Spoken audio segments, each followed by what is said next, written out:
Hello guys, welcome to another episode of Clues, Cues and Reviews. It's Thursday, which means Manga Day. And for all those people who always say I don't have anything to do with manga in my room, this Land of the Rising Sun, silhouetted Roro Zoro shirt says otherwise. But anyway, you know what this video is about. As you can tell by the title, One Piece 860. The tea party starts at 10. Marvellous. Brilliant chapter. Do you know what the best thing about this chapter is? We haven't got a break next week. Anyway, let's get on to this review because I don't want to ruin anything. I just want to get into it. Take a breather. Stop getting excited. Anyway. Brilliant chapter. Amazing chapter. What more could we ask for? We are truly spoiled when we read One Piece. So, a lot of content, a lot of different things to go through. I will be referring to my notes because there is a lot and I'm not really doing a live reaction, so I'm giving my thoughts. So, going through it. Point number one, or the main thing I noticed with this, was the whole Jinbe situation. It did two things for me. Well, three things really. Number one, leaving Peckham's on his own is probably going to be plot point potentially used later on. Or he could still be there and not be held responsible in any way because he was like that. That's number one. Number two, he talks about an if and not a when for joining the Straw Hats. That pretty much confirms him. I was shooing for number 10. And being that the title of the chapter saying starts at 10, it starts with him as well. Do you get the duality there? Do you get the double meaning? Tea Party, chapter starts off with him and he's number 10. Yes, I'm sure you get it. And the third thing is he's scared that something bad's going to happen. He has to give up his life. He will give up his life for his next captain, which is Luffy. So that's a big clue that something's going to go wrong. Because why would you drill this to be a big thing if nothing happens? So that's number one. Number two, not as big of a point, but we find out that Tea Party's on the roof, and that the actual Vince Marks are heading there. So that's an important thing. And Reiju's wondering about, Sanji, has he gotten away? There's no turning back now. So it's drumming up the anticipation. Now she's worried. She knows what's going to happen. That's number two. Number three, this is where I'm going to need a little bit more note reading. So bear with me. So we get a character called the Black Marking King Dufeld, the God of Fortune.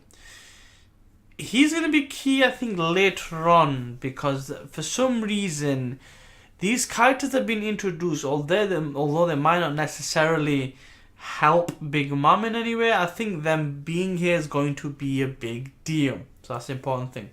The second thing is Big News Morgan is basically Big Bird from Sesame Street. And he's basically in charge of the newspaper. It's kind of like the Sunday Times or New York's bestseller newspaper, whatever it might be. The best of the best.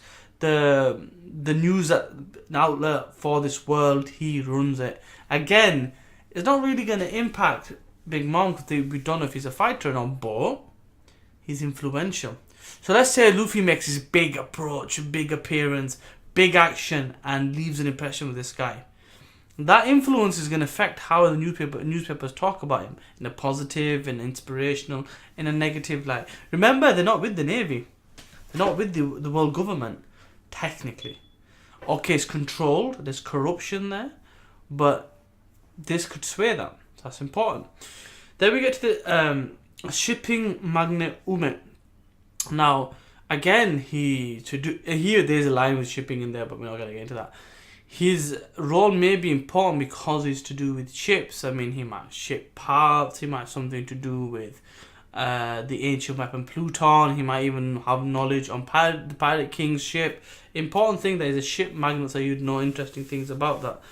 Now, the storage industry leader, or the concealer, called Gibberson is interesting because what can he conceal? How does he do that? What is his ability? Can this be used in war? Just bear that in mind. The mortician Drug Piccolo, or Drug whatever his name is. That guy just looks dangerous. He just reminds me of Killer for some reason, like a mink killer. Is there a relationship there? The hair, maybe he's a mortician as well. Maybe, interesting. And then we get Stussy, who's like leader or madame of the pleasure quarter. I'm not going into what that's all about. Okay, I'm not gonna go there. But yeah, then we see Perro's ability, which was cool, mind you. And that was brilliant. I liked it. Really brilliant. He came off a bit creepy with the kids though, slightly pedo-ish, so we'll have to let that go. Now, that being said, the fifth part of my discussion today is probably the coolest. We get introduced to none other than Dogtooth Katakuri Charlotte, the numero uno commander. Check this out. The guy's got 1,057,000,000 bounty. The highest we've officially seen so far. Yes, I'm sure like Yonko and there's other people that are higher, but this is the most official one we've seen so far that confirms he has the highest bounty. So for all those people that are like, oh, why aren't these commanders high as Jack? Now you know. Now, also, it's important to bear in mind, we find out some crazy fact that he's got Kenbunchun ability. Is it Kenbunchun? The observation haki. I might be wrong. Anyway, his observation haki is so good that he can see into the future. Now, this is important because he can see a little bit into the future. This gives you an idea there'll be people out there that can do that and more. So this is a glance at the more advanced haki measures. I'd imagine if you could mix haki as well, you could like literally in your attack, for example, make people see a false future, like illusions, and that'll be a type of haki in my opinion as well. But I'm not going to get into that. There's plenty of theories that talk about haki. With that being said, he literally kills somebody by flicking a jelly bean at him because he saw the future where this guy was wanting to kill Mama because he didn't turn up to last tea party and he got given his dad's head in a box and he wanted revenge and he got killed with a jelly bean. And I was like, what?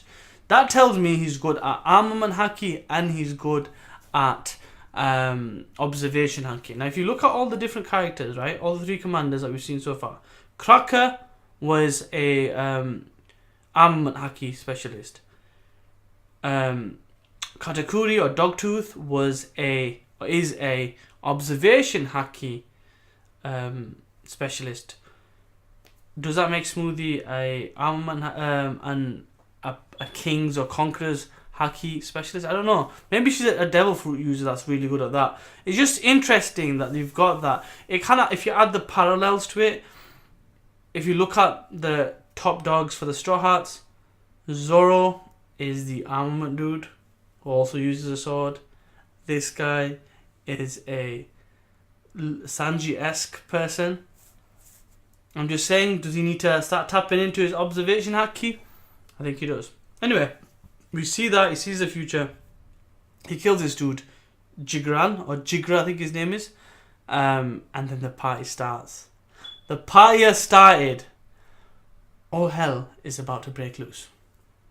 Yes, break loose. Anyway, that is my review. Like, comment, share, subscribe, and try not to get excited. We've got another week of waiting now before we can find out what's going to happen next. Like, comment, share, subscribe, and let me know in the comment section below what you thought of this chapter. And like I said, let's get the party started. Peace.